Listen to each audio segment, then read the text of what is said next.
আমরা নিরপেক্ষ নই, আমরা মুক্তিযুদ্ধের পক্ষে। শুধু দর্শক শ্রোতা, দৃষ্টিকোণ একাত্তরের পক্ষ থেকে আপনাদের স্বাগত জানাই। আমাদের সাথে আলোচনায় যুক্ত হয়েছেন সাংবাদিক, আহ, দা ভয়েসের এডিটর দস্তগীর জাহাঙ্গীর। তিনি ইউএস ব্যুরো চিফ এবং প্রেস এক্সপ্রেসের হোয়াইট হাউস করেসপন্ডেন্ট। প্রফেসর উনি কিন্তু ইউনুস কিন্তু একটা ইন্টারেস্টিং ক্যারেক্টার। ওনাকে আমি যত ওনার বিষয়ে পড়ছি, আমার ওনার কার্যকলাপটা খুবই বোঝা যাচ্ছে না। কিছুদিন আগে উনি চায়না গেলেন। চায়না যে ওনার যে বক্তব্য, উনি যে সেভেন সিস্টার নিয়ে ওনার যে এত এরকম মানে কূটনৈতিক কিছু ভাষা থাকে, একজন রাষ্ট্রপ্রধানের শিষ্টাচার থাকে, ভাষা থাকে, সেই ভাষার তো উনি তোয়াক্কা করলেন না। উনি সেভেন সিস্টার নিয়ে কথা বললেন চাইনিজদের সাথে। আহ এবং তার পরপরই উনি আহ ওনার যে নরেন্দ্র মোদীর সাথে দেখা হলো, হবে কি হবে না এটা নিয়ে একটা জল্পনা কল্পনা। ওই ঘটনার পরপরই উনি নরেন্দ্র মোদীর সাথে এক প্রকার যতটুকু আমরা জানতে পেরেছি, উনি একটা জোর অনেক তদবির মানে অনেক কিছু করে উনি একটা সাইডলাইন একটা ইন্টারভিউ অ্যারেঞ্জ করলেন। দুইটা ঘটনা এতই বৈপরীত তো বিরাজ করছে, সেজন্য আমাকে আমাদের সবার বা দর্শকদের কাছেও, কারণ আমরা প্রশ্নগুলো ওখান থেকেই তো আসে, সোশ্যাল মিডিয়া বা বিভিন্ন, কি জানতে চায় এটাই জানতে চায় যে উনি এটাও বললেন। আবার নরেন্দ্র মোদীর সাথে উনি দেখাও করতে চাইলেন, খুবই ইগারলি উনি ওয়েট করছিলেন দেখা করতে, উনি দেখা করলেন। এবং নরেন্দ্র মোদীর যে পররাষ্ট্র মন্ত্রণালয় থেকে যে বক্তব্য দেওয়া হলো, ওখানে সুস্পষ্টভাবে ওনারা তিন চারটা বিষয়ের উপর গুরুত্ব দিলেন। এগুলো আপনিও জানেন, আপনি এটা ব্যাখ্যা করবেন আমাদের দর্শকদের জন্য, আমি আর না বলি। এই পুরা বিষয়টাকে মানে আমাদের যে প্রধান উপদেষ্টা, ওনার আম, মনস্তত্ত্বটাকে আপনি বুঝতে পারেন ভাই, দস্তগীর ভাই? ওনার আসলে আমি বুঝতে পারতেছি না ওনাকে। আমাদের দর্শকরা, বাংলাদেশের মানুষও বুঝতে পারছেন ওনাকে। না, বিষয়টা বিষয়টা হলো, আমি প্রাথমিকভাবে একটু আলো আপ করলাম ওনার ক্রিমিনাল মাইন্ডের কথা, শিশুকালের। আরেকটা ইতিহাস হলো যে লগ্নির কথা যেটা বলেছিলাম, আপনারা হুম। জানেন স্বাধীনতা সংগ্রামের সময় বাংলাদেশের প্রচুর মানুষকে বিভিন্ন জায়গায় আশ্রয় নিতে হয়েছে, ভারতে 1 কোটি মানুষ। আমাদের পরিবারও বাংলাদেশের বিভিন্ন জায়গায় যেখানে দুর্গম সেখানে আশ্রয় নিতে হয়েছিল। কিন্তু আপনি তো বাড়ি খালি রেখে যেতে পারেন না। মানে বাড়ির মাঝে যদি আপনার অস্থাবর সম্পত্তি, স্বর্ণালংকার এসবগুলো রেখে যান, তাহলে তো লোট হয়ে যাবে। তাহলে তারা করতো কি, যারা শান্তি বাহিনী বা যারা নির্বিঘ্নে সেই সময়ে বাড়িতে অবস্থান করতে পারতো, যাদের সাথে পাকিস্তানি তৎকালীন সরকারের সুসম্পর্ক ছিল অথবা হুম। গ্রিসে, তাদের কাছে রেখে যেতেন, কারণ পাড়ার হুম। মানুষই তো আবার ফিরে আসবো। এইটার একটা বিরাট ইতিহাসের উপর ডকুমেন্টারি কিছু দিনের ভিতরেই প্রকাশ হবে। সেটা হলো যে ডক্টর ইউনূসের পরিবারের কাছে কত মানুষ, যেহেতু তারা অনেক আগে থেকেই লগ্নি ব্যবসার সাথে যুক্ত ছিলেন, অনেক মানুষ ওনাদের কাছে স্বর্ণালঙ্কার অনেক সহায় সম্পত্তি রেখে গেছেন, যেটার অনেকে ফিরতে পারেন নাই, অনেকে ফিরলে অস্বীকার করা হয়েছে। এইটা হলো ঘটনা, এটা হলো একটা চরিত্র, একটা বিষয়। এখন দেখুন, বাংলাদেশে মেটিকুলাসলি ডিজাইনড, আমার কথা না, ডক্টর ইউনূসের কথা, ডিজাইন করে একটি ক্ষমতার বেদখল হয়ে গেল, ওনারা দখল করলেন। এবং আহ, আমি বলবো যে একজন রাজনৈতিক প্রজ্ঞাবান ব্যক্তির মতনই, এবং প্রজ্ঞা ব্যক্তির মতন না, ব্যক্তি হিসাবেই আম, শেখ হাসিনা, উনি ওনার জীবন রক্ষা করতে পারলেন। এটাকে ওনারা যারা দখল করলেন তারা প্রচার করছেন যে পালিয়ে গেলেন। রাজনীতিতে পালিয়ে যাওয়া কোনো শব্দ নয়। রাজনীতিতে হলো যে আমি যতক্ষণ না আমাকে রক্ষা না করতে পারলো, আমি তো তোমার প্রতিদ্বন্দ্বিতা থেকে সরে গেলাম। অতএব শেখ হাসিনা ওনাকে রক্ষা করে প্রমাণ করেছেন যে আমি রাজনীতিটা বুঝি এবং আমি ফিরব। এটা হলো রাজনীতির কথা। এখন এই যে ব্যক্তি, আমরা প্রফেসর ইউনূস বলি, ডক্টর ইউনূস বলি, অথবা মোহাম্মদ ইউনূস বলি, উনি ওনার পার্সোনাল ব্যক্তিগত পারিবারিক ব্যবসাকে বিশ্ব ব্যবসা হিসাবে তো সৃষ্টি করার জন্যে, আপনি যদি ওনার ওনার লক্ষ্য যদি হয় আপনার মন জয় করা, বা আপনার কাছ থেকে, আমি মন জয় করার চেয়ে বলবো যে আর্ন ইউর বিজনেস, তাহলে আপনাকে ইন্স্যুরেন্স এজেন্টের মতন হয় জানালা দিয়ে আপনি দরজা দিয়ে ঢুকবেন, যদি না বন্ধ থাকে জানালা দিয়ে ঢুকবেন, আর বন্ধ হলে খিড়কি দিয়ে ঢুকবেন। You use every method. আমাদের ডক্টর ইউনূস এইটাই করছেন। না হলে প্যারিস থেকে বাংলাদেশে পৌঁছার আগেই উনি মেটিকুলাসলি ডিজাইনের একটা ডিজাইন হলো সমস্ত পুলিশকে মেরে ফেলতে হবে, সমস্ত পুলিশ স্টেশন গুড়িয়ে দিতে হবে, এবং সেইটার জন্য উনি ক্ষমতা নিতে 3 দিন অপেক্ষা করলেন। এবং এই ভ্যাকুয়ামের জন্য কোনো একদিন যখন সাংবিধানিক কোনো প্রতিষ্ঠানে আমরা কথা বলতে পারবো বা কেউ আমাদের উত্তরসূরিরা বলতে পারবে, তখন এটার বিচার হবে যে এই 3 দিন কার কাছে ক্ষমতা ছিল। ডক্টর ইউনূস খেলছেন। এবং আমি সেদিন যখন একটা দেখাই, এরকম একটা পিকচার দেখাই স্টেট ডিপার্টমেন্টে, পৃথিবীর কোনো খবর হওয়ার আগে ডক্টর ইউনূসের অফিস থেকে প্রতিবাদ করা হলো যে এটা এখনকার নয়, এটা হলো 4 বা 5ই অগাস্টে, তখন আমরা ক্ষমতায় ছিলাম না। এটা ইতিমধ্যে বলা হয়েছে, আমি এটা রেকর্ড করে রেখেছি যে yes, we want to know understand that, যে ওই 3 দিন আপনারা ক্ষমতায় ছিলেন না কেন। আপনারা বলছেন এখন কেন এটা, এটা মেটিকুলাসলি ডিজাইনেরই অংশ। কিন্তু আপনি তখন কি করলেন? খেলা খেলা কিন্তু ওইখানেই শুরু করে দিলেন যে এনডিটিভি বোধহয়,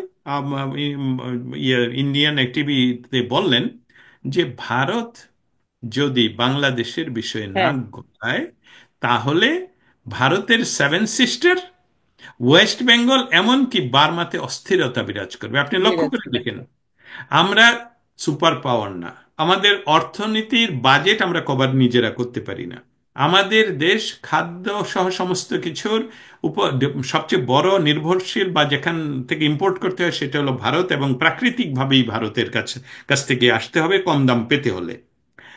সেখানে উনি কোন ভরসায়, কোন সাহসে, কার পিছনে উনি কে? উনি যে এই যে একটা বিরাট বড় কথা বলে ফেললেন যে এই ইয়েতে 7 সিস্টারের অমুক অস্থিরতা বিরাজ করবে। আমি এটার লিগ্যাল টার্মে যাই।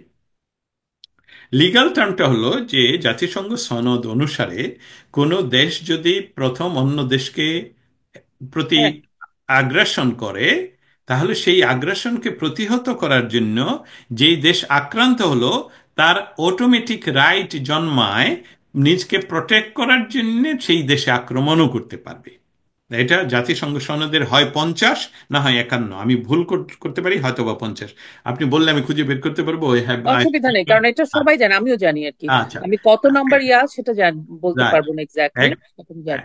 এখন সেই অ্যাগ্রেশনটা কিভাবে হবে? অ্যাগ্রেশনটা প্রকাশ হবে, এক হলো আপনি যদি বুট পাঠান বা সৈন্য পাঠান, হুম। আক্রমণ করেন, অথবা ওই দেশের প্রধান কর্তা বা ব্যক্তি, যেমন প্রেসিডেন্ট, যেমন এক্সিকিউটিভ প্রধান ডক্টর ইউনুস, এরকম মানুষ যদি বলে যে তোমার দেশে অস্থিরতা বিরাজ করবে, এটা কিন্তু ক্রস বর্ডার অ্যাগ্রেশন। এবং এই অ্যাগ্রেশন উনি করে ফেলেছেন। এবং ভারত যদি আজকে বাংলাদেশ আক্রমণ করে এই শর্ত তুলে, তাহলে আমেরিকা, রাশিয়া, পরাশক্তি কিন্তু কোনো মানে তারা কিছু বলতে পারবে না, because they are using that. They hmm. Are hmm. Using, Russia use করছে ইউক্রেনে, একই কথা আমাদেরকে ইউক্রেনে রক্ষা সেম। করতে হবে। ইসরায়েল করছে, বা আমেরিকা করছে, চায়না, যেহেতু ইন্ট্রোবান তারা যায় না, তারাও এটাকে প্রিজার্ভ করে। অতএব এটা ইতিমধ্যে ডক্টর ইউনুস এই অ্যাগ্রেশনটা করে ফেলেছেন। জি। কিন্তু উনি খেলছেন মানে পাতলা আইসের উপরে। উনি উনি যেহেতু লগ্নি ব্যবসাটা জানেন, উনি সুতাটা হাতে রাখেন যে এটাতে একটু টান দিব, আবার ওটাতে একটু টান দিব, টান দিবে। ফাইনালি ভারতের সাথে যদি আমি মিলতে পারি, ভারত কি চায় সব তো আমি দিবই, কারণ আমি তো ইউনুস, আমি তো ইতিমধ্যে পরীক্ষিত, আমি ব্যবসায়ী। ইউনুস কিন্তু বলছে ডোনাল্ড ট্রাম্প ব্যবসায়ী, আমি ব্যবসায়ী, আমরা একসাথে ব্যবসা করব। সে কিন্তু বলে নাই যে আমি পলিটিশিয়ান, সে কিন্তু বলে নাই আমি অর্থনীতিবিদ, সে কিন্তু বলে নাই আমি শান্তির দূত। সে বলছে আমি ব্যবসায়ী, ডোনাল্ড ট্রাম্প ব্যবসায়ী। সো উনি যেটা বাংলাদেশকে বিক্রি করে দেবে তাতে কোনো আশাই না। ভারতের কাছে উনি আসলে প্রেমটা নিবেদনের উপায় খুঁজছেন। এই তুমি অসুন্দর, এই ছেলে, মানে আমরা আমাদেরকে আমাদের এই স্কুল কলেজ জীবনের কথা যদি স্মরণ করি, তাহলে এরকমই তো হয় যে কারো কাছ থেকে পৌঁছার জন্য বিভিন্ন উপায় তৈরি করতে হয়। মানে ইনস্টিগেট করছেন আর কি। ইনস্টিগেট করা, খোঁজা, তৈরি করা, রাস্তা তৈরি করা। দেখেন উনি প্রথমে বললেন ভারত তোমাকে আমি আক্রমণ করব, এবং বাংলাদেশের এক্স আর্মি অফিসাররা তো একদম ঘোষণা দিয়ে দিলেন, কলকাতা চলে গেছেন। এবং আমার বন্ধুরা বললেন আসো কলকাতায় খাবো, ফুচকা খাবো গিয়ে কলকাতায়। তো এই যে স্বপ্ন, এটা হলো সব আমাদের ইউনুস করছেন ভারতের দৃষ্টি আকর্ষণের জন্য। এবং ওনার একটাই শখ, এই শখটা আমি আমি বলি আপনার, ভবিষ্যতে এটা মিথ্যা হোক।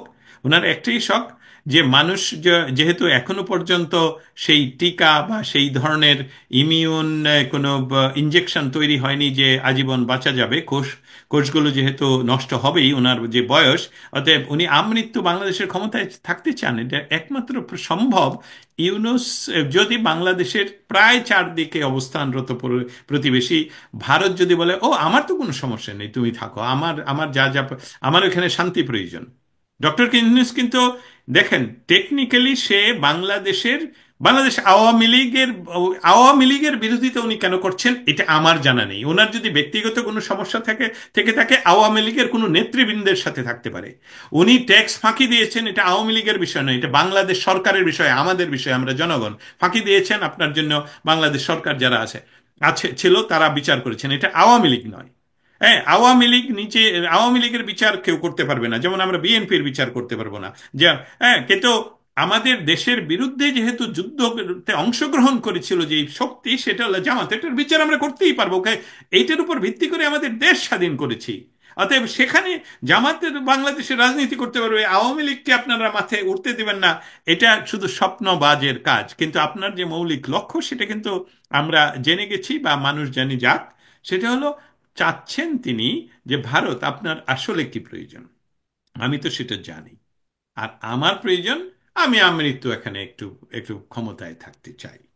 তো ভারত যদি এটাতে, এই জন্য প্রপাগান্ডা গত 24 ঘন্টায় চলছে, হ্যাঁ ভারতের সাথে মিল হয়ে গেছে, ভারত এখন দ্বিপাক্ষিক, দ্যাট ওয়াজ নট দ্বিপাক্ষিক, সাইড লাইন এন্ড দ্বিপাক্ষিক দুই জিনিস। দুইটা দুই জিনিস। এবং সেখানে ইয়ে হতে হয়, অনেক কিছু হতে হয়। কিন্তু আমি যেটা এই কথার ভিতরে আমি আরেকটু কথা ইয়ে করি। আমরা জানি আহ, আহ, এই বিমস্টেক বিষয়টা কি। বিমস্টেক বিষয়টা যেহেতু বঙ্গোপসাগর কেন্দ্রিক, তার চতুর্দিকের রাষ্ট্রগুলো নিয়ে এই কারবার, সেখানে কিন্তু পাকিস্তান নেই ডক্টর রিনোস, সেখানে কিন্তু চায়না নেই। চ্যানেল। আপনি চায়নাতে গিয়ে বলে আসলেন, আসুন আসুন, বঙ্গোপসাগরের মালিক আমি, আমাদেরকে ইনভেস্ট করেন, তাহলে আপনি এখানে ব্যবসা করতে পারবেন। এমনকি ভারতের সেভেন সিস্টার এখানে যেতে হলে, ভুটান, নেপাল যেতে হলে আমার উপর দিয়ে যেতে হবে, প্লিজ কাম হেয়ার।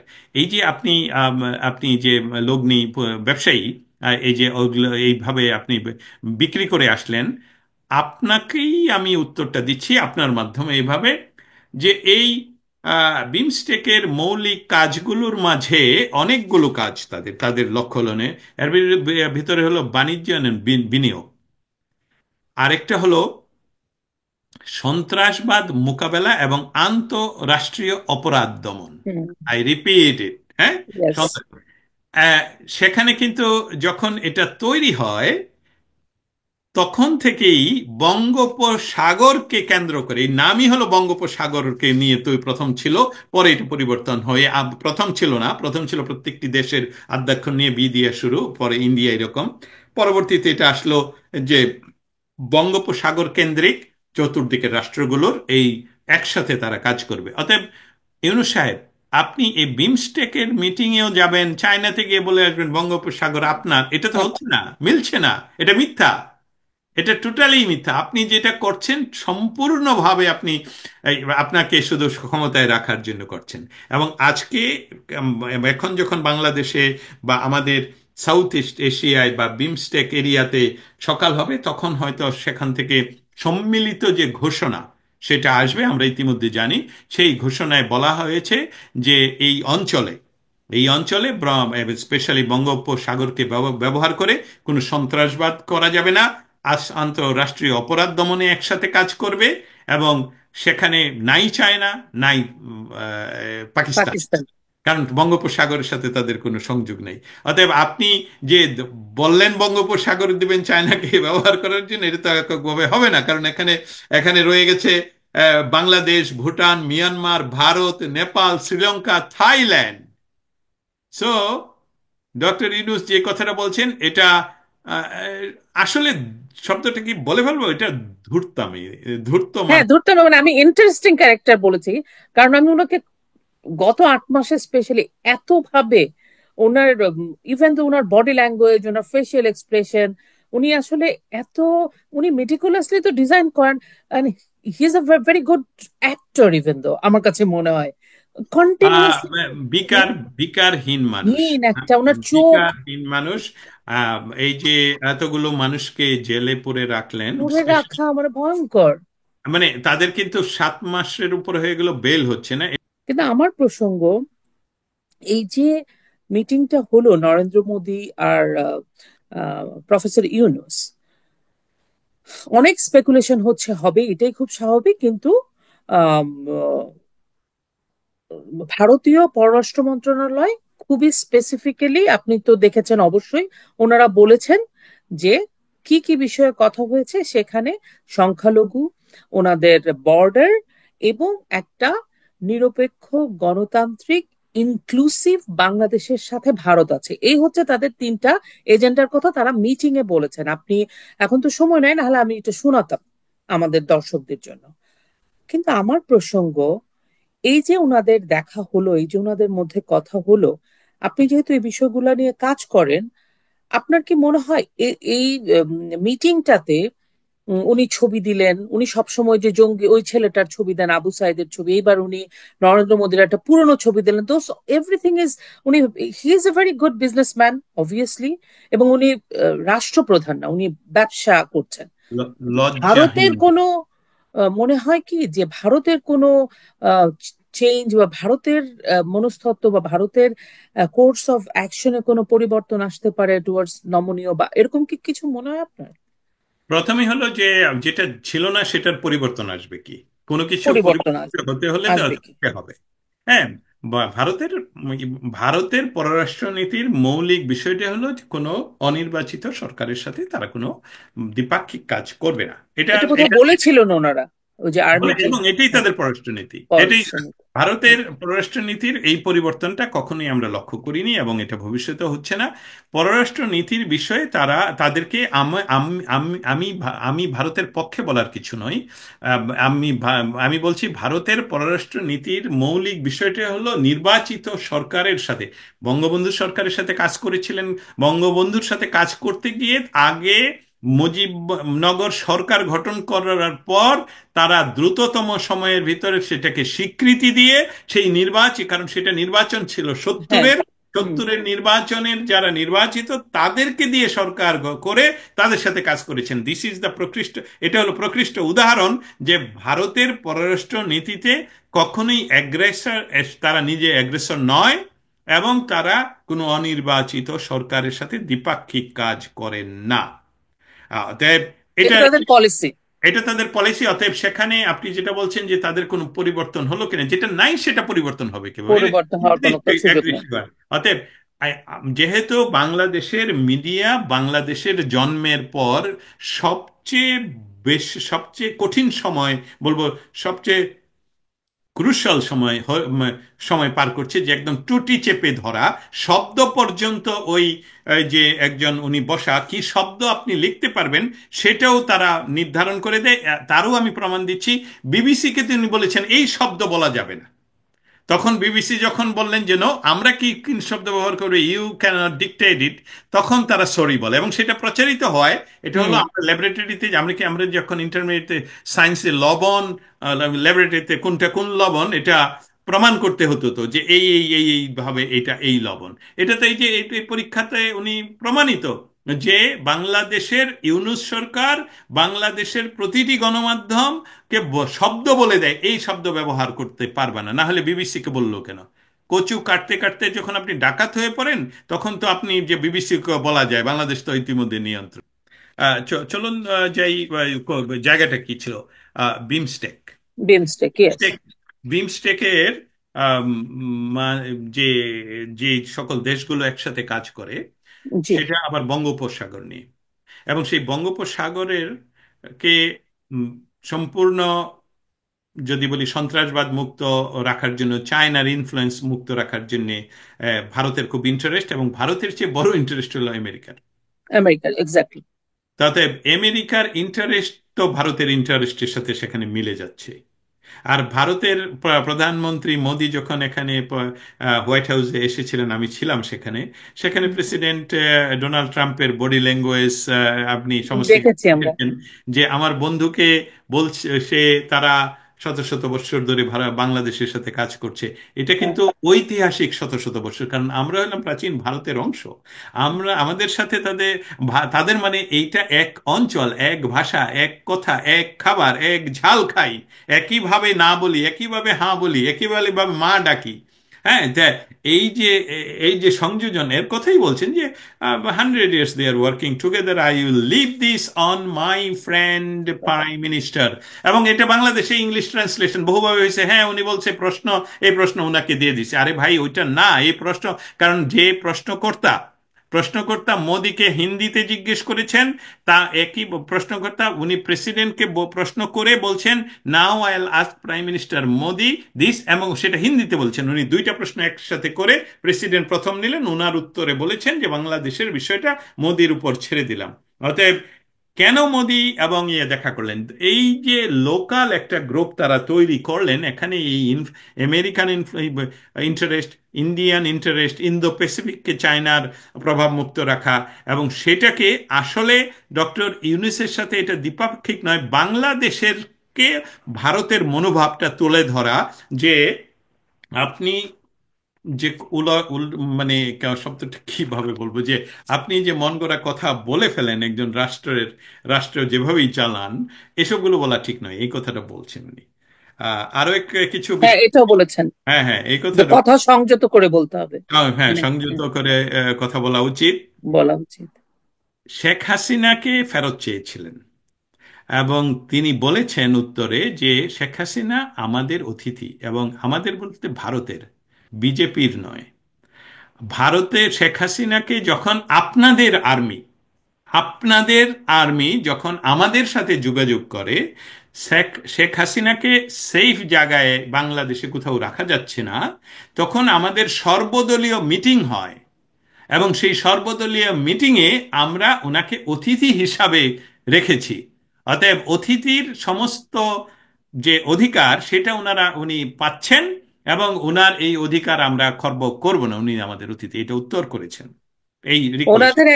ওনাদের একটা কথা আছে, অতিথি দেবো ভব। ইয়েস। মানে ওনারা এটা মিন করেন, আমার মনে হয়। এবং সর্বদলীয়ভাবে ডিসিশন নেওয়ার অর্থ হলো যে উনি অতিথি, উনি দেবসম। ওনার যেটা ওনাদের আপনি ওই প্রভাবটা বললেন। আরেকটা হলো যে এখন আমরা যদি ওনার অতিথির ডেজিগনেশন চেঞ্জ করতে চাই, তাহলে তো আবার সর্বদলীয় মিটিং করতে হবে, সেটা আমি বলছি। কারণ এটাই এটাই ট্রেডিশন হওয়া উচিত। Indian concern for Bangladeshi minorities এর কথা ওনাকে বলা হয়েছে, হ্যাঁ, এবং স্পষ্ট। তাহলে যে আমাদের বাংলাদেশে যে প্রতিদিনই বলাই যে মাইনরিটিটা হলো অতিরঞ্জিত অতিরঞ্জিত, আমি কেন স্টেট ডিপার্টমেন্টে মাইনরিটি নিয়ে বলি? আমার কিছু যারা আমাকে সাপোর্ট করে তারাও বলে যে মাইনরিটি নিয়ে বহু বলছেন, কিন্তু বিষয়টা হলো যে, বলতে হবে। বিষয়টা আমার বাড়িতে আক্রমণ হলে এখনো আমার অনেক পাড়া আত্মীয় স্বজন আছে যারা শক্তিশালী ভাবে আসতে পারবে, কিন্তু একজন মাইনরিটি তো এমনিই দুর্বল। এই দুর্বল মানুষের প্রতি যদি আমরা সমষ্টিগতভাবে বাঙালিরা না দাঁড়াই, তাহলে এটা ইয়ে হবে। এবং ইন্ডিয়ান এই কনসার্নটা জানিয়েছেন, শুধু হিন্দুদের কথাই উনি জিজ্ঞেস করেন, সমস্ত মাইনরিটির কথা বলা হয়েছে। আমরা যখন মুক্তিযুদ্ধ করেছি তখন কিন্তু হিন্দু, বৌদ্ধ, খ্রিস্টান, আদিবাসী আহ সবাই মিলে করেছি এই দেশটা। এখন ধর্মের ভিত্তিতে মুসলমান বেশি বলে হিন্দু, বৌদ্ধ, খ্রিস্টান, আদিবাসী এনারা মাইনরিটি হয়ে গেছে, আর যারা দেশটা চায়নি তারা মেজরিটি হয়ে গেছে। দিস ইজ এর থেকে দুঃখজনক পরিস্থিতি। আমরা আমাদের মানে আমাদের একজন ধর্মের ভিত্তিতে আমরা দেশটাকে ভাগ করি, যেটা তো বঙ্গবন্ধু বা আমাদের কনস্টিটিউশন অ্যালাউ করে না। এটা আমার কাছে খুবই পীড়া দেয়। মানে বলে এরকম অমানবিক আমরা হয়ে গেলাম কেমন করে? আর আমাদের মাইনরিটিকে আমাদের ধর্মের ভিত্তিতে মাইনরিটি হবে, নাকি যারা আমাদের দেশ চায় নাই তারা মেজরিটি, তারা এই দেশের ওনার হয়ে গেল? তা আমি জাস্ট প্রশ্নটা আপনার কাছেও রেখে দিলাম, যে বলার তো সুযোগ এভাবেই হয়। দর্শকদের চিন্তা করা উচিত আসলে। এবার আমি অবশ্যই। আমি অনুষ্ঠানের একদম শেষ দিকে চলে আসছি। আসলে আপনি এত বিষয় নিয়ে কাজ করেন, যে উল্লেখযোগ্য কিছু মানুষ যারা পৃথিবীব্যাপী কাজ করছে এই crucial time, you are one of them. এই জন্য ও, আমরা থ্যাংক কৃতজ্ঞতা ইউ। জানাই, থ্যাংক ইউ সো মাচ। গতকালকে আজকেই বোধ হয় জেনেভাতে একটা মানবাধিকার পরিস্থিতি নিয়ে একটা আন্তর্জাতিক সম্মেলন হলো, যেটার আহ্বান জানিয়েছিলেন কারা? এটা জানিয়েছিলেন ইউরোপিয়ান ফ্রিডম ফাইটার সংসদ। ওনারাই এই কনফারেন্সটার আয়োজন করেছিলেন, যেখানে বলা হয়েছিল যে যে বাংলাদেশের যে মানবাধিকার পরিস্থিতি যে দিনে দিনে খারাপ হয়ে যাচ্ছে, এই পুরো বিষয়টা নিয়ে তারা একটা প্রেস কনফারেন্সের মতো করেছিলেন, তারা ন্যায় বিচারের আহ্বান করেছেন। আপনি জানেন যে আমরা শুনেছি যে শাহরিয়ার কবির দুবার স্ট্রোক করে ফেললেন, ওনার ডিভিশন হচ্ছে না, উনি ফ্লোরে ঘুমাচ্ছেন, এবং তারপরে সাংবাদিকদেরকে জেলে, তাদেরও অবস্থা ভালো না, আহ অনেকে অসুস্থ, তার প্রপার ট্রিটমেন্ট হচ্ছে না, এই পুরো বিষয়টা নিয়ে। এবং এখানে আমাদের বাংলাদেশের উল্লেখযোগ্য তানিয়া আপা ছিলেন, তানিয়া আমির, নিঝুম মজুমদার, পুষ্পিতা গুপ্ত ছিলেন, অনেকেই ছিলেন। এবং সাথে সাথে আপনারা আবার এই যে আমাদের এটা হলো, এই যে মানবাধিকার পরিস্থিতি, এবং জাতিসংঘের যে ভলকার টুল, যার যার কথাটা আমরা বললাম, এবং আমেরিকাতেও আপনারা একটা প্রবাসীরা মিলে একটা অ্যাপিল করেছেন জাতিসংঘের কাছে যে জি, জি। ওনার যেন অপসারণ হয় এবং ওনার এগেনস্টে যেন ইনভেস্টিগেশন হয়। এই যে মানবাধিকার, জাতিসংঘ, এই দুইটা বিষয়, আমরা কার কাছে যাই? আমাদের সুপ্রিম জায়গা হচ্ছে কেউ জাতিসংঘ। এটা নিয়ে কিন্তু আমাদের একটা ধারণা ছিল যে এরা আনবায়াসলি সত্যি পক্ষে থাকবে, মানবাধিকারের পক্ষে থাকবে। এবার উন্মোচিত হয়ে গেল নো, তারা না। এখন এই যে বাংলাদেশের মানবাধিকারের অবস্থা, এটাতে আন্তর্জাতিক ভাবে আপনি কি মনে হয় যে কাজ কিন্তু প্রচুর হচ্ছে? সাংবাদিক নির্যাতন নিয়ে হচ্ছে প্রচুর, পৃথিবীর বিভিন্ন বড় বড় সাংবাদিকরা কাজ করছেন। আপনি নিজেও জানেন, আপনার ফেসবুক পেজে আপনি প্রায়ই শেয়ার করতে থাকেন কোথায় কোথায় কি কাজ হচ্ছে। এটার কোনো ইম্প্যাক্ট পড়ছে? এটা কি কোনো কিছু হবে? ওনারা তো শাহরিয়ার কবিরকে ডেলিভারিটলি মেরে ফেলছেন মনে হচ্ছে। হুম। আমি আমি আবারও ধন্যবাদ জানাই। আর প্রথমেই ধন্যবাদ, প্রথম মানে আমি আবার ধন্যবাদ জানিয়ে রাখি যে আপনি বলছেন আমরা প্রায় শেষে চলে এসেছি, সেই জন্যে এই যে দৃষ্টিকোণ একাত্তরের 71। একাত্তর আপনাদের এই অনুষ্ঠানে আমাকে আমন্ত্রণ করার জন্য আমি সম্মানিত বোধ করছি। আসলে যে আমি আমি তেমন কোনো কাজই করতে পারছি বলে আমার মনে হচ্ছে না। একাত্তরে শিশু ছিলাম, তাই তখনকার বাংলাদেশের স্বাধীনতা সংগ্রামে যোগদানের কোনো অবকাশ ছিল না আমার। এখন বাংলাদেশ বেদখল। এই বাংলাদেশকে মুক্ত করার জন্যে বাংলাদেশের স্বাধিকার উত্তর আমাদের যে সংবিধানের চার স্তম্ভ, সেটাকে পুনরুদ্ধার করার জন্যে আমি সংগ্রামে লিপ্ত, আমি একদম যুদ্ধে লিপ্ত। এবং সেটাতে যদি আমাদের অন্য কোনো পর্যায়ে যেতে হয়, সেখানেও এই সুযোগটা আমি হাতছাড়া করব না। অনেককেই অনেককেই আমি বলেছি, যে অনেককে বলেছি না, ফেসবুকে আমি স্ট্যাটাসও দিয়েছি যে ঈদ মানেই আনন্দ, যেহেতু মনে আনন্দ নেই আমার, তাহলে এবারের তো আনন্দ করতে পারছি না। আপনার আগের কথাটায় ফিরে যাই যে আম, আপনি যে কথাটা বললেন যে মানবাধিকার পরিস্থিতি নিয়ে যে একটা। মানবাধিকার এবং মাইনরিটির কথাটা আরো একটু বলতে চাচ্ছি খুব ও আচ্ছা, সংক্ষেপে। হ্যাঁ হ্যাঁ, প্লিজ হ্যাঁ, বলেন। হ্যাঁ, সেটা হলো যে ভারতবর্ষ ভাগই হয় তথাকথিত দ্বিজাতি তত্ত্বের ভিত্তিতে। সেটার আদি শুরু হয় এই বঙ্গভূমিতে। এই বঙ্গভূমিতে 1905 সনে হঠাৎ করে বঙ্গভঙ্গ আন্দোলন শুরু করলেন যে মুসলমানদের জন্য আলাদা সাহিত্য ভূমি হুম। লাগবে। এবং সেটার বিরোধিতা করেন তৎকালীন অনেকেই, যারা সাহিত্যে এবং বিভিন্ন মার্গে উচ্চারিত শব্দ তারা করতে পারতেন। এবং তার ফলশ্রুতিতে রাজনীতিবিদরা আবার বাধ্য হলেন ব্রিটিশদের কাছে সাথে বসতে, এবং 1906 সালে বঙ্গভঙ্গ রদ আন্দোলন শুরু হয়, এবং সেখানে আবার দুই বঙ্গ এক হয়। দেখুন, এই বীজটা কিন্তু বপন করা হয় এই বাঙালি মুসলমানরা এখানে, এই এই বঙ্গভূমিতে। সেটার রেশ ধরে আবার যখন ভারত ভাগ হয়, তখন কিন্তু হুম। এই পাকিস্তান আন্দোলন শুরু করে আবার বাঙালিরে। এই মোহাম্মদ আলী জিন্নাহ উনি কিন্তু পাকিস্তান আন্দোলনে এসে শুধু নিলেন আর কি, বা হ্যাঁ, আমাদের যে যাকে বলা হয় শেরে বাংলা, তো উনি সহ অনেকেই পাকিস্তান রাউন্ড টেবিল কনফারেন্সে গিয়ে প্রথম পাকিস্তানের করেন, সূচনা করেন। অতএব এই সার্বিক মিথ্যার উপর যে ভারতবর্ষ বিভাজিত হয়, সেটাকে রুখে দেয় আরেক বাঙালি, তার নাম হলো শেখ মুজিবুর রহমান। কারণ মুসলিম লীগ থেকে ভেঙে আওয়ামী মুসলিম লীগ করা হয়। আমাদেরকে যারা এখন শুনবেন, ভবিষ্যতে শুনবেন, তাদের জন্য কথাটা আমি রেখে যেতে চাই।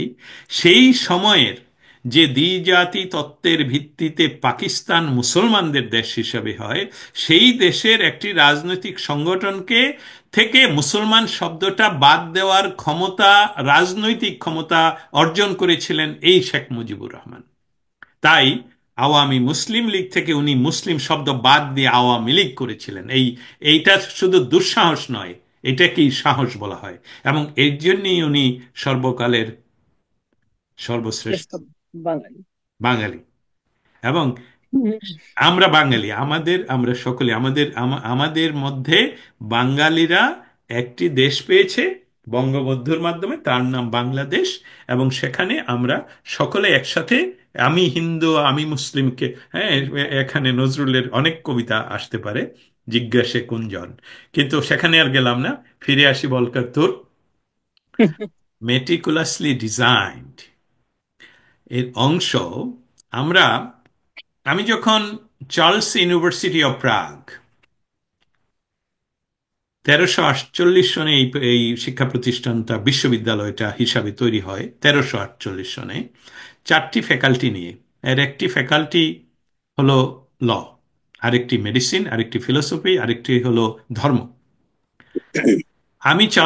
আমি যখন টেকনিক্যাল ইউনিভার্সিটিতে পড়াশোনা করি, টেকনিক্যালে আমার সবসময় মনে হতো আমি কেন টেকনিক্যালে পড়ে, আমি এই চার্লস ইউনিভার্সিটিতে পড়াশোনা করতে চাই এবং এখান থেকে আমি পাশ করে বের হব। আমি তাড়াতাড়ি এই ইউনিভার্সিটি শেষ করে দ্রুততম সময়ের ভিতরেই আমি, যেহেতু সবসময় আমার বন্ধুরা, আমার বান্ধবীরা সকলেই বলতো তোর এসব টেকনিক লাইনে তোর হবে না, তুই ওই ফিলোসফি অথবা ল অথবা পলিটিক্স এসবগুলোতে চলে যা। তা আমি ভর্তি পরীক্ষা দেওয়া ছাড়া সেখানে ভর্তির কোনো উপায় ছিল না বলে আমি আবার পড়াশোনা করি এবং আমি ভর্তি পরীক্ষা দিয়ে সেখানে টিকে যাই এবং লতে মাস্টার্স করি। জি। সেই হিসাব, এই কথাটা এখান এই বললাম যে আন্তর্জাতিক কিছু আইন রয়েছে যেসবগুলো আপনি যদি রেটিফিকেশন নাও করেন, হুম। তাও সেসবগুলো নীতি এবং রীতি, রীতি এবং নীতি হলো আইনের বেসিক। অতএব ভলকার তুর্ক যে কাজটি করেছেন, জি। সেই কাজটি হলো আন্তর্জাতিক আইন ভেঙেছেন উনি, রীতিনীতির পরিপন্থী কাজ করেছেন, একটি সার্বভৌম দেশের সশস্ত্র বাহিনীকে ইন্টারভেন করেছেন। এবং এর জন্যে উনি বাংলাদেশের আইনেও বিচার হতে পারে, বাংলাদেশের যেহেতু একটা সার্বভৌম দেশের ভিতরের বিষয়ে উনি হস্তক্ষেপ করেছেন। এটা যেমন বাংলাদেশের যে কোনো সরকার ওনার করতে পারে, এটা আমাদের অধিকার। তাছাড়া আন্তর্জাতিক আইনেও ওনাকে নিয়ে আসা যায়, কিন্তু আন্তর্জাতিক আইনে আনতে হলে তো আমরা একজন ব্যক্তি হিসাবে আনার সক্ষমতা খুবই কম। সেখানে একটা রাষ্ট্র হিসাবে ওনার জন্য ল সুট ফাইল করতে হবে। আহ, হুম। এটা হলো ওনার বিষয়ে। মানবাধিকার, মানবাধিকার বলে আমরা যে মানবাধিকার কমিশনের কথা বলছি, আপনারা তো দেখলেন যে এটা প্রমাণিত, আমি এই ইতিহাসে আর গেলাম না, প্রমাণিত যে কোনো কিছুই মানবাধিকারের জন্য নয়। এটা হলো জগন্নাথ, ছোট জগন্নাথ, যে এটা একটা ক্লাব। জাতিসংঘ একটা পিকনিক হয় প্রতি বছরের সেপ্টেম্বর মাসে, এবং সেই পিকনিকের তারা বিভিন্ন করে, তারা প্যালেস্টাইন নিয়েও কিছু করতে পারে না, তারা ইসরায়েল নিয়েও কিছু করতে পারে না, তারা এই যে অত্যাচারিত বেলুচিসদেরকে নিয়েও উইঘুর নিয়েও কিছু করতে পারে না। আপনি পৃথিবীর কোথাও রোহিঙ্গারা, বাংলাদেশে এত লক্ষ রোহিঙ্গা, একটি রোহিঙ্গাকেও তারা ফেরতও নেয়নি, নিজের দেশেও নেয়নি পশ্চিমারা। অতএব এই যে জাতিসংঘ, এটা আসলেই কোনো কাজের না। এটা আমরা অনেক বিষয়, অনেক সত্য কথা কিন্তু বিশ্ব শান্তির জন্য বলতে হয় না। পারিবারিকভাবে যেমন আমরা পরিবারে যদি একটা ইউনিটে বলি যে এই অনেক কথা বলতে হয় না, পারিবারিক অশান্তি হবে, অমুক হবে, হ্যাঁ, আপনার আপনার যে যেটা হলো লয়ালিটি একটা জিনিস, আর একটা হলো আস্থা। এই দুইটা জিনিস নষ্ট হয়ে গেলে তো এই বন্ধনটা থাকবে না। না। এই যে একটা জাতির যে একটা সংস্থা, এটা আসলে কোনো ইনফ্লুয়েন্সিয়াল না। এটা এটা যারা যারা ভেটো অধিকারী, তাদের মধ্যেও যারা ইনফ্লুয়েন্সিয়াল, তারা মিলেমিশে আজকে ডিসিশন নিবে লিবিয়া ভেঙে ফেলবো, যাও লিবিয়া ভেঙে ফেলো, অমুকটা দখল করে নেবে। এই বাংলাদেশ ব্যাপারেও অনেকটা সেই ধরনের কাজই ঘটেছে। এবং আরেকটা প্রমাণ হলো, ডক্টর ইউনুস নিয়ে গেলেন জাতিসংঘের ইয়াকে, জেনারেল সেক্রেটারিকে, উনি নিয়ে গিয়ে কিন্তু বাংলাদেশে যে আওয়ামী লীগের শত শত কর্মীর বাড়িঘর ভাঙা হলো, পুরানো হলো, 32 নাম্বার ভাঙা হলো, সেখানে কিন্তু উনি তাকে নিয়ে যান নাই। উনি এবং কোনো বাঙালির কাছে নিয়ে যান নাই। উনি মাথায় নিজে টুপি পরে নতুন কেনা। এবং আরে, আমি ভয় পাচ্ছিলাম উনি না হয় না কেউ, কারণ ওনার ফলোয়াররা কিন্তু এখন জিন্না টুপি পরে, জিন্নার বার্থডে পালন করে। উনি, আমি ভয় পাচ্ছিলাম উনি জিন্না টুপি উনিও পরবেন এবং ওনাকেও পরাবেন। যাই হোক, বাংলাদেশের তৈরি করা টুপি পরে উনি গিয়েছেন, তাকে নিয়ে আমাদের কাছে মেহমান হিসাবে আশ্রিত রোহিঙ্গাদের কাছে, সেখানে উনি 1 লক্ষ বা অনেক লক্ষ রোহিঙ্গাদের সাথে ইফতার করেছেন। কিন্তু যে 4 বৎসরের শিশুটিকে রেপ করে হত্যা করা হলো, উনি কিন্তু দুঃখও প্রকাশ করেননি। উনি রাষ্ট্রের দখলদারি দখলদারি প্রশাসক হিসাবে উনি প্রতিবাদ করেননি। উনি তাদেরকে গ্রেফতারের আদেশ দেননি।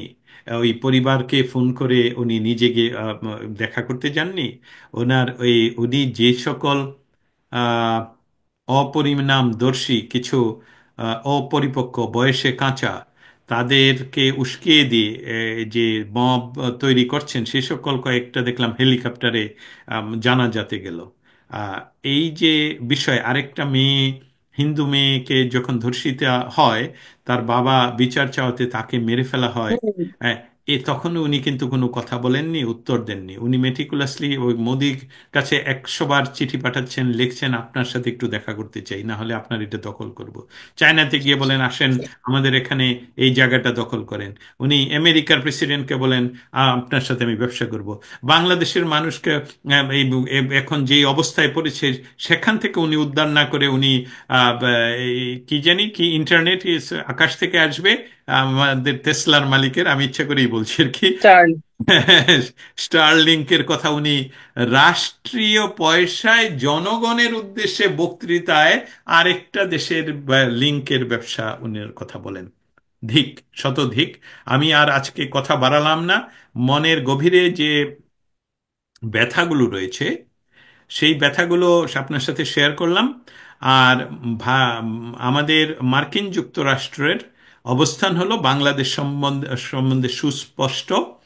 ইনক্লুসিভ নির্বাচন দেখতে চায়, নির্বাচিত সরকার তারা দেখতে চায়, সেখানে যাতে খেলাফত নামক কোনো আন্দোলন বা খেলাফতের কোনো ধরনের অবস্থান না, এবং ইসলামী জঙ্গিবাদ যাতে আর মাথাচাড়া না দিতে পারে, সেটার জন্য কাজ করতে হবে। না হলে আমেরিকার এমনকি স্যাংশনও আসতে পারে। 37% যে ট্যারিফ বাংলাদেশে যাই। দেওয়া হলো, সেটাতে বাংলাদেশের গার্মেন্টস সেক্টরে কি হবে সেই কথা বলে আমি আর কাউকে, মানে আমাদের সাধারণ মানুষের এত কোটি মানুষ যারা গার্মেন্টস ফ্যাক্টরির সাথে বা ব্যবসার সাথে, ইন্ডাস্ট্রির সাথে যুক্ত, তাদের যে কি হবে। আপনারা জানেন যে 72 সনের পরে যে অবস্থাটা অনেক বিরাট একটা ভালো অবস্থানে ছিল শ্রীলঙ্কা এই গার্মেন্টস নিয়ে, তাদের দেশের অস্থিরতার জন্যে সেটা কিন্তু আমাদের দেশে চলে আসে। এখন ভারতের ট্যারিফ আমাদের চেয়ে কম, চায়নার ট্যারিফ আমাদের চেয়ে কম। যে চায়না হলো বিশ্বের সমস্ত দেশে, শুধু গার্মেন্টস নয়, যে কোনো ম্যাটেরিয়াল সাপ্লাই তারা সবচেয়ে বড়। অতএব তাদের সাথে সেখানে যদি আমাদের ট্যারিফ তাদের চেয়ে কম না হয়, বিশেষভাবে কম না হয়, তাহলে আমাদের তো কোনো উপায়ই নেই তাদের সাথে দেওয়ার। কারণ তাদের হলো সেন্ট্রাল ইকোনমি, তারা ইয়ে করে, তারা সেখানে ভর্তুকি দিয়ে সেন্ট্রাল ইকোনমি, যে এটার দাম কত হবে সেটা নির্ধারণ করে সরকার। তোমার হলো প্রোডাক্ট চাই 100 কোটি, এই প্রোডাক্ট তোমার এই ফ্যাক্টরি থেকে বের হতে হবে। আর আরেকটা হলো এটা পাঠাও আমেরিকার, এটার দাম হবে এত, সে বাকিটা সরকার ভর্তুকি দেয়।